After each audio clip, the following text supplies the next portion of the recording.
ઉદાહરણ 9.2 ઉદાહરણ 9.2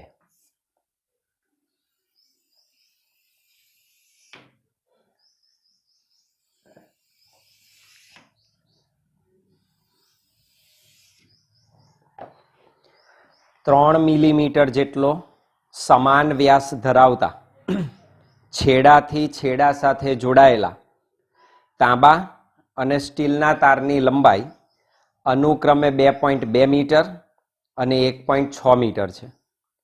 જ્યારે તેમને બોજ વડે ખેંચવામાં આવે ત્યારે તેમની લંબાઈમાં થતો કુલ વધારો 0.70 મિલીમીટર મળે છે. તો લાગુ પાડેલ બોજ મેળવો. તો લાગુ પાડેલ બોજ વેઇટ શોધવાનું છે, બળ શોધવાનું છે. બે તાર તમને આપી દીધેલા છે જે છેડાથી છેડા સાથે જોડાયેલા છે. આ બંને તાર હલકા છે એવું આપણે વિચારીશું તો જ બોજ એક સમાન મળે. આમ કહી શકો, માન લો કે આ દ્રઢ આધાર છે અને દ્રઢ આધાર પરથી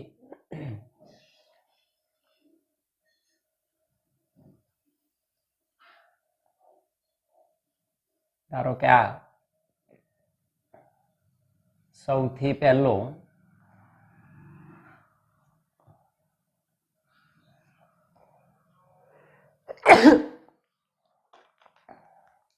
તાંબાનો તાર અને ત્યારબાદ એની સાથે સ્ટીલનો તાર એની સાથે છેડાથી છેડા સાથે જોડેલો છે. તો બીજો છે સ્ટીલનો તાર. માન લો કે આ સ્ટીલનો તાર છે.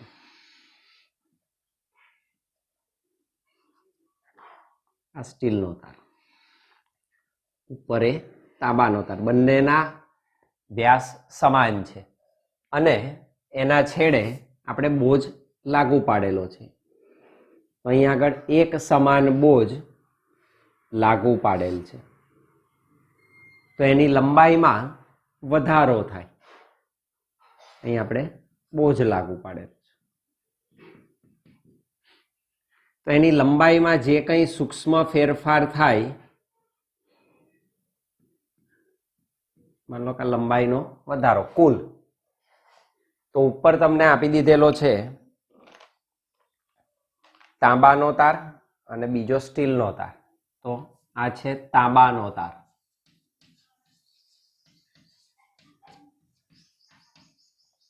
આ છે સ્ટીલનો તાર.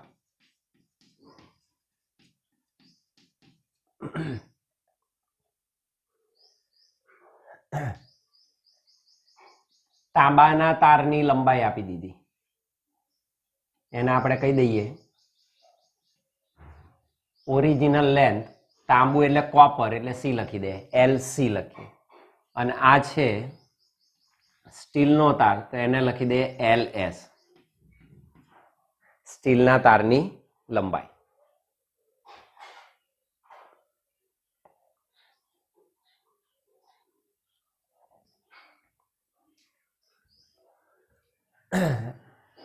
બીજું આપ્યું છે તમને લંબાઈમાં થતો કુલ વધારો. ટોટલ લેન્થ કેટલી વધે છે તો એ ટોટલ લેન્થ ને આપણે કહી દઈએ, માન લો કે આ ટોટલ લેન્થ બંનેની ભેગી થઈને ડેલ્ટા L જેટલો વધે છે. તો ડેલ્ટા L કુલ વધારો છે જે બંનેમાં થતા વધારાના સરવાળા જેટલો હોય. એટલે કે આ વધારો તાંબાના તારમાં સૂક્ષ્મ વધારો વત્તા સ્ટીલના તારમાં સૂક્ષ્મ વધારો બંનેના સરવાળા જેટલો પ્રાપ્ત થાય. બંનેના આડછેદ સરખા છે એટલે સમાન વ્યાસ ધરાવતા આડછેદ છે. તો કિંમતો આપણે લખી દઈએ. 3 મિલીમીટર જેટલો સમાન વ્યાસ ધરાવતા, તો સમાન વ્યાસ આપી દીધો બંનેનો, DC બરાબર DS. એને હું કહી દઉં D. It is equal two 3 millimetre. 3 millimetre. તો this is equal to 3 into 10 raised to minus 3 meter. આની ત્રિજ્યા મળે તો આપણે ત્રિજ્યા લઈ લઈએ, દેટ ઇઝ RC બરાબર RS બરાબર R સરખી, આના કરતાં અડધી થાય, દેટ ઇઝ 1.5 10⁻³ મીટર. ત્રિજ્યા એટલે વ્યાસ ભાગ્યા 2, તો આનું અડધું કરવાનું 3/2, દેટ ઇઝ 1.5. તાંબા અને સ્ટીલના તારની લંબાઈ આપી દીધી 2.2 અને 1.6, LC આપી દીધી 2.2 મીટર અને LS આપી દીધી 1.6 મીટર. તેમની લંબાઈમાં થતો કુલ વધારો આપી દીધો, દેટ ઇઝ ડેલ્ટા L કહી દઈએ. તો કુલ વધારો છે 0.70 mm એટલે 0.7 મિલીમીટર. તો આને લખાય 0.7 × 10⁻³ મીટર. હવે બંને જે તાર આપ્યા એના તમને યંગ મોડ્યુલસ આપી દે, તો એ યંગ મોડ્યુલસ છે તાંબાના તારનો યંગ મોડ્યુલસ YC કહી દઈએ એને, અને સ્ટીલનો યંગ મોડ્યુલસ એને YS કહી દે. આ મૂલ્યો તમને આપી દે. તો YC છે 1.1 10⁻11 ન્યૂટન પર મીટર સ્ક્વેર અને સ્ટીલનો છે 2 × 10⁻11 ન્યૂટન પ્રતિ મીટર સ્ક્વેર. તો લાગુ પાડેલ બોજ મેળવો. તો બંનેના છેડે લાગુ પાડેલ બોજ મેળવવાનો છે. તો બંનેના આડછેદનું ક્ષેત્રફળ સમાન છે, રાઈટ? આડછેદનું ક્ષેત્રફળ કેવું થશે? સમાન થશે. તો બોજ મેળવવાનો છે, દેટ ઇઝ W એટલે જ બળ, વેઇટ, ફોર્સ, એ શોધવાનું છે આપણે.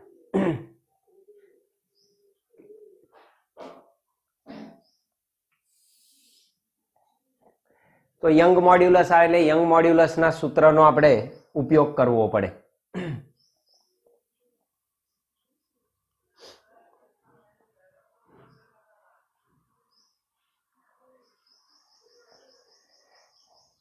બંને તારને સમાન બોજ લાગુ પાડેલો છે એટલે કે બંને સમાન તણાવ પ્રતિબળની અસર હેઠળ છે. તો એ આપણને કહી દીધેલું છે. અહીં બંને તાર સમાન તણાવ પ્રતિબળ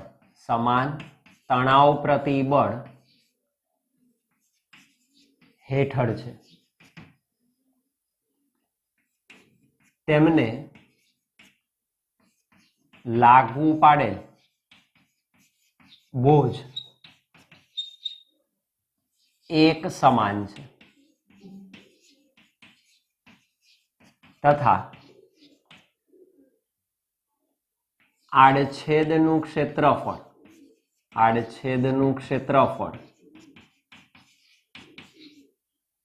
એ પણ સમાન છે. બંનેને લાગુ પાડેલો બોજ એક સરખો છે, આડછેદનું ક્ષેત્રફળ પણ કેવું છે? એક સરખું છે. તો યંગ મોડ્યુલસને આપણે યાદ કરીશું. યંગ મોડ્યુલસ ની વ્યાખ્યા મુજબ, યંગ મોડ્યુલસની વ્યાખ્યા મુજબ શું કે યંગ મોડ્યુલસ? તો કે Young modulus is equal to પ્રતિબળ ભાગ્યા વિકૃતિ, સિગ્મા અપન એપ્સિલોન. તણાવ પ્રતિબળ સમાન છે, that means sigma is equal to Y epsilon લખાય. Sigma is equal to Y epsilon. પ્રતિબળ એટલે બળ ભાગ્યા ક્ષેત્રફળ, તો બળ ભાગ્યા ક્ષેત્રફળ it is equal to Y epsilon એટલે લંબાઈનો ફેરફાર ભાગ્યા મૂળ લંબાઈ.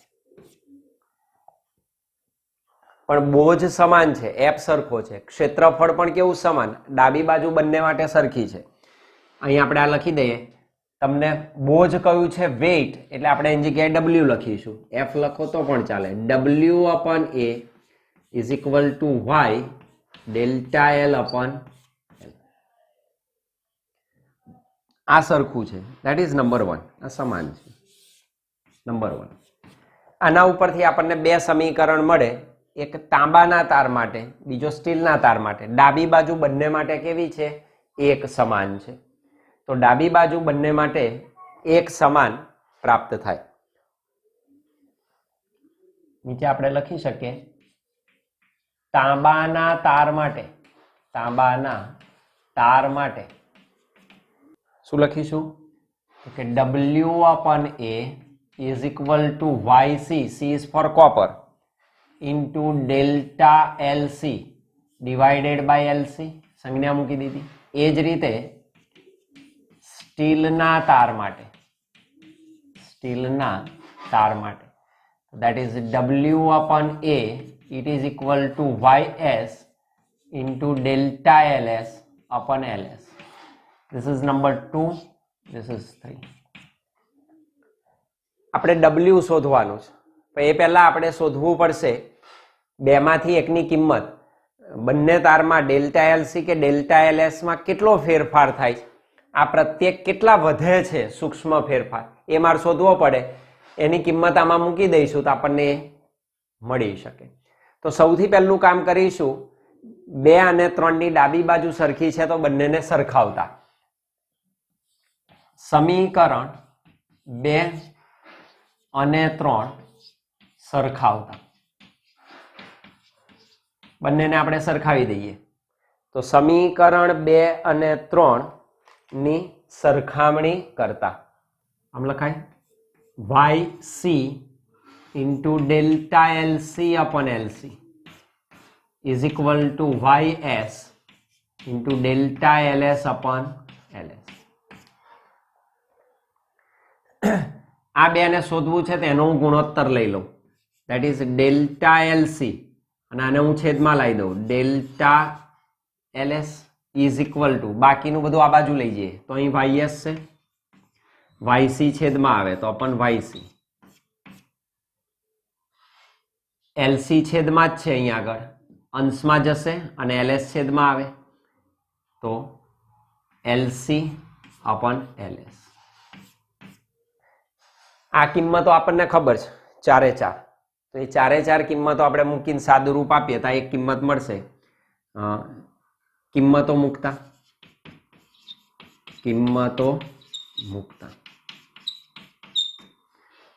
delta LC upon delta LS is equal to, ચાલો YS આપી દીધો 2 into 10 raised to 11 into LC આપણને આપી દીધું છે LC 2.2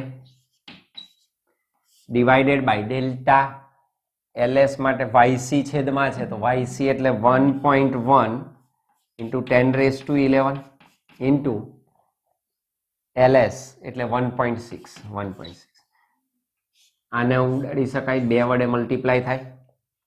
this 10 raised to 11 gets cancel. that means delta LC upon delta LS is equal to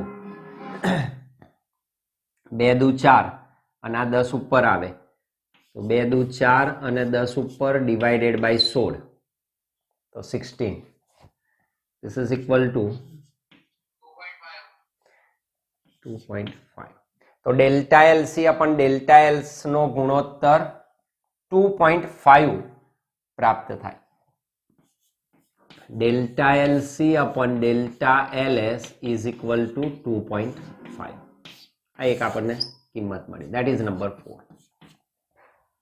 તો delta LC upon delta LS is equal to 2.5. કુલ લંબાઈનો વધારો આપણને આપી દીધો છે, એટલે કે કોપર તારની લંબાઈમાં થતો સૂક્ષ્મ વધારો, સ્ટીલની લંબાઈમાં તારની લંબાઈમાં થતો સૂક્ષ્મ વધારો, બંનેનો સરવાળો સંયુક્ત રીતે આપણને ડેલ્ટા એલ આપે. તો આપણે આમાં બેમાંથી એક કિંમત શોધી કાઢીશું, પછી આમાં કિંમત મૂકી દો એટલે તમને મળી શકે. તો પરંતુ હું આમ લખી શકું ડેલ્ટા એલ બરાબર delta LC plus delta LS. આ છે એ ટોટલ આપણને આપી દીધું છે 0.7. This is number 5. આપણે આનો ઉપયોગ કરીશું. કેવી રીતે? જો અહીં આગળ આમાંથી કિંમત મૂકશો એ કરીને તો પણ ચાલે, અથવા તો અહીંયા આગળ અંશમાં કે છેદમાં યોગ પ્રમાણ લઈને પણ તમે સીધું કરી શકો. ઓકે, હું અહીંયા આગળ આમ કરું છું. ડેલ્ટા એલસી બરાબર 2.5 ટાઈમ્સ ડેલ્ટા એલએસ થાય. તો અહીંયા આગળ હું લખી શકું કે સમીકરણ 4 પરથી આના ઉપરથી ડેલ્ટા એલસી બરાબર 2.5 ડેલ્ટા એલએસ ની કિંમત સમીકરણ 5 માં મૂકતા તો આ કિંમત આમાં મૂકી દઈએ આપણે. ધેટ ઇઝ ડેલ્ટા એલ બરાબર ડેલ્ટા એલસી ને બદલે શું લખીશું 2.5 ડેલ્ટા એલએસ અને પ્લસ ડેલ્ટા એલએસ. તો આ અઢી ડેલ્ટા એલએસ છે, આ 1 છે તો 2.5 વત્તા 1 એટલે 3.5 થાય. ધેટ મીન્સ ડેલ્ટા એલ બરાબર 3.5 ડેલ્ટા એલએસ. ધેટ ઇઝ તો ડેલ્ટા એલએસ મળી શકે ડેલ્ટા એલએસ બરાબર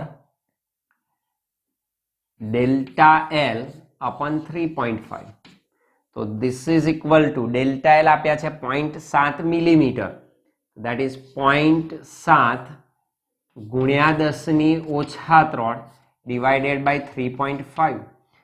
35 દુ 70, 2 એટલે 0.2 થાય. તો અહીં થશે 0.2 ગુણ્યા 10⁻³ મીટર. તો ડેલ્ટા એલએસ નું મૂલ્ય થાય 0.2 મિલીમીટર. શોધવાનું કયું હોય તો, ના કયું હોય તો આપણે આ લખી શકીએ અને એના ઉપરથી ડેલ્ટા એલસી પણ મળી જાય. આના કરતા અઢી ગણું.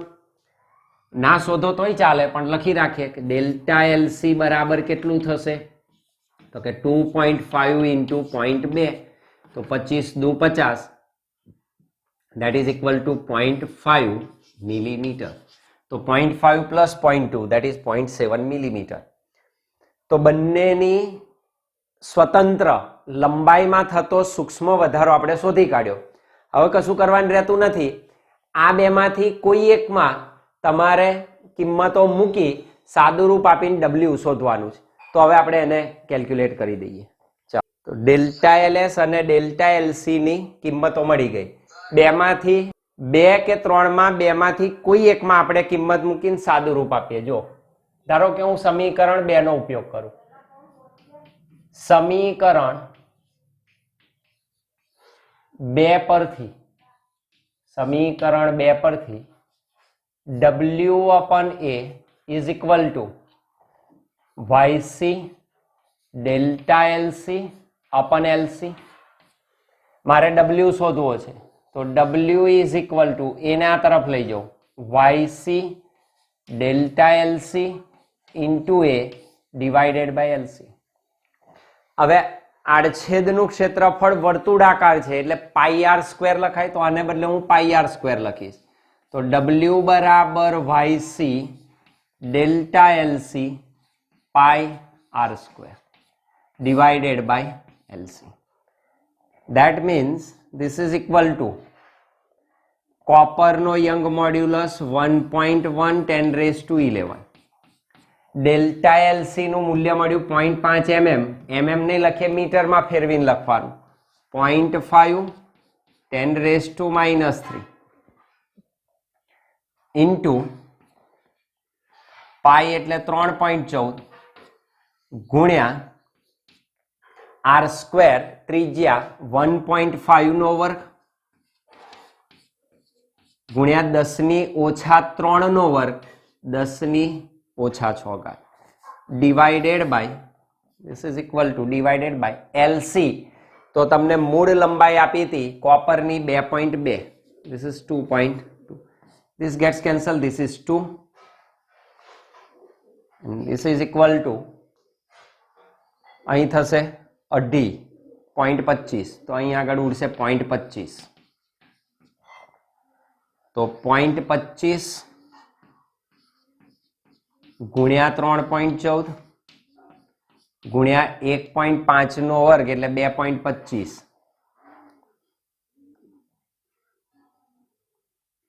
2.25 ગુણ્યા 11 ને ઓછા 9 એટલે 2 this is equal to W 1.74625 જરૂર નથી W બરાબર 1.766 ગુણ્યા 10 ની ઘાત 2 ન્યૂટન અથવા તો તમે આ બોજ લખી શકો W is equal to 100 વડે ગુણી નાખો 100 લગીને વાંધો નહીં તો આને આમ પણ લખાય 176.6 અને પાછળ 2 રાખો તોય ચાલે આટલા ન્યૂટન 176.62 ન્યૂટન અથવા આ પણ લખો તોય ચાલે તો સમાન બોજ બંનેના છેડે કેટલો લાગુ પાડ્યો હશે લગભગ 176.62 ન્યૂટન જેટલો તો આટલો બોજ લાગુ પડાય તમે આને બદલે આ સૂત્રનો ઉપયોગ કર્યો હોત તો પણ જવાબ આ જ આવત તમે ચેક કરી શકો જાતે આ કિંમતો મૂકીને સાદું રૂપ આપશો તો એમાં પણ એ જ આવશે તો W બંને માટેનો સમાન આપણને મળે 176.62 ન્યૂટન